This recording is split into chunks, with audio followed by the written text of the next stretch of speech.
Eloise, and today's video is brought to you by the number 3 for the amount of months that has passed since my last update. Where the heck have I been? It's kind of been a while since I've made a video in general, let alone one that gives you an update as to where I am with my books, and that's because, if I'm being honest, the progress has been slow. This is going to be a chatty kind of video, so grab yourself your preferred beverage. As of July, I had been set to deliver my manuscript to my beta readers October 27th.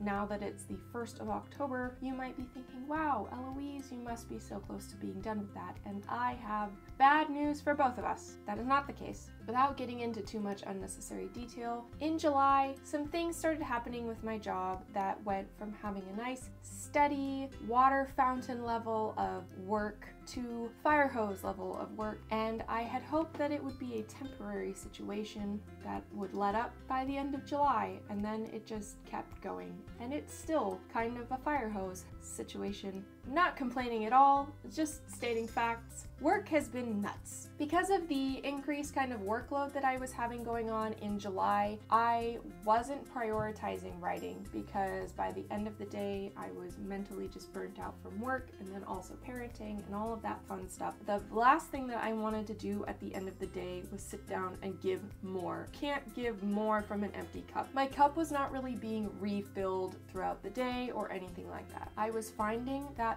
1,000 words a day that I needed to write to meet my deadline was slowly increasing to a point that I was starting to just get stressed out about the idea of having to sit down to write because that number was so high. Because of that stress, I took a moment to self-reflect and really stop lying to myself. I emailed my editor and asked her to just completely take me off of her schedule for the foreseeable future, because I knew if I just rescheduled my due date for her that I was potentially going to have to reschedule again. Some things came to light when I wrote and sent that email to her in July, and I don't know if any of you can relate to this, but my adult brain knew that this was the best decision, and I knew on a logical adult level that it was fine. It's not a big deal. My inner child, however, was very upset. She felt like she was disappointing people. She felt like she was a failure. So once I worked through all of that by talking to friends and family and just reflecting and journaling and having a good cry, I was feeling a lot better about not being an absolute failure and felt more of just like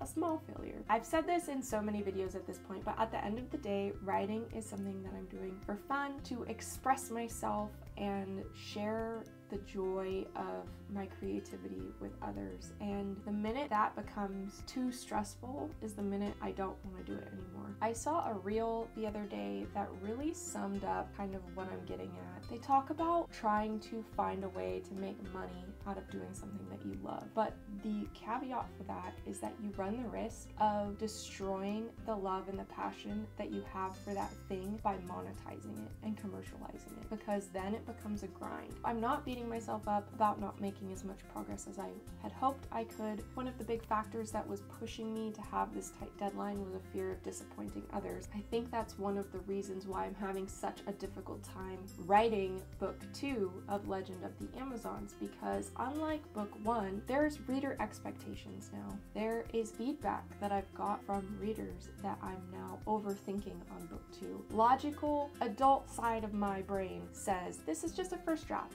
Nobody's gonna see this, just do it. But that very obstinate inner child of mine is like, it has to be perfect on the first go. It's gonna be bad. Everybody's gonna be disappointed in us. So much overthinking because of this fear. I really need to go get a therapist to talk to somebody other than the internet about this. Let me share some of the things that I've accomplished in this past quarter that I am proud of, and that is slowly but surely bringing me towards my goal. In July, I wrote 7,530 words on book 2 of Legend of the Amazons. It's not the most, but it's more than nothing. Also, I worked with my wonderful cover artist, Flora, in creating book 2's cover, which I'm so excited for. Maybe you care about what I have been doing this quarter, and maybe you don't, but I'm gonna tell you anyway. Other than work, my sister came to visit for a week in July. That was amazing and wonderful, and I feel like that was really what got me back into writing to begin with. So hey sis, get back up here. You are my muse. I need you. I miss you. August was a lot of adventuring when we weren't working. We started off the month by going to the Evergreen Air Museum down in Oregon to see the spruce goose, and then on the way back got some ice cream with the lovely Margaret Pinard. I was so ecstatic to be able to meet her in person. Mid-month, I took my son to Ocean Shores for a oceanside beach day. The last weekend in August was Labor Day weekend, and we went up jeeping. One of the other things that contributed to my lack of interest in writing was because of all the work that I was doing, I was experiencing some eye strain, and by the end of the day, my eyes were just very sore, tired. So by August, I didn't want to spend any extra time staring at a screen if I could help it, which is why August was filled with a lot of adventures outside. September, my son started kindergarten. I had a lot of mom emotions, still working through those. On September 14th, I came down with a serious case of Marie Kondoitis and went through my entire house, every single room. I took a huge truckload of things that did not bring me joy anymore to the thrift store. Thankfully, both my son and my husband bring me joy, so they got to stay. And then I ended up deep cleaning my house as I went as well. I spent about 2 weeks deep cleaning and decluttering. It was an endeavor. On the 23rd of September, I was ready to get back to writing, and then the very next day, kid crud. I knew it was coming, which is probably one of the reasons why I spent the majority of the first half of September cleaning and organizing and doing everything I could while I had the energy, because I knew my kids started kindergarten. It was only a matter of time before I caught the kid crud. The timing was rough. My husband's out of town for work. It was kind of survival mode, and I did what I had to do. I've made it out of that, so we're gonna do a take 2 of this writing thing. Okay, that's my whole recap for Q3 of 2024. So Eloise, what are you doing for Q4? Gonna be more of nothing? I hope not. Q4, I'm going to be continuing to work on draft 1 of book 2 of Legend of the Amazons, as well as this mystery work in progress. Leave a comment down below for your guess as to what myth it's about. Wrong guesses only if you actually know the answer. The excuses to not write anymore are gone. My work is settling down. Better stay that way if you're my boss and you're watching this. Trying to play with my schedule, play with my wake up times to see if I can write before work. We'll see if that works, do some experiments. I might do some vlogs if anybody is interested in that, to see what the hell I do in a day. Working on being able to snag those writing times. I need to implement refilling my cup. As I said at the beginning of this video, I can't pour from an empty cup, and I am self-aware enough to know that I am not doing a very good job at actively refilling that cup. I'm just letting it get a little full and then dumping it out, or doing activities such as scrolling on Instagram that really don't refill the cup at all. As far as content on here that I have planned, much like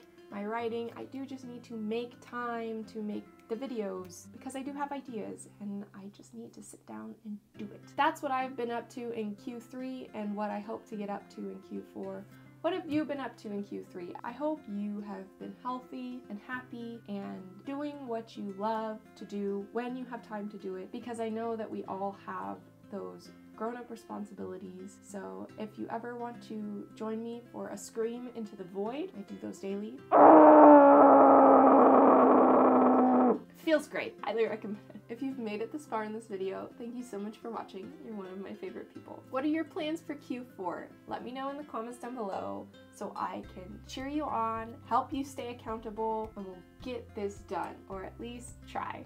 I don't know why you would be interested in this kind of very occasional rambly content, but if you are, please be sure to subscribe to my channel. I put out videos every other Friday, unless life hits me like a train, and then I do it when I can. I send out monthly newsletters and write books. That's all I have for you this week. Until next time, take care. Bye. Do you like writing? Yes, I like writing. Do you like mythology? Yes, I like mythology. Do you like my videos? Yes, I like your videos. then what are you waiting for? Subscribe.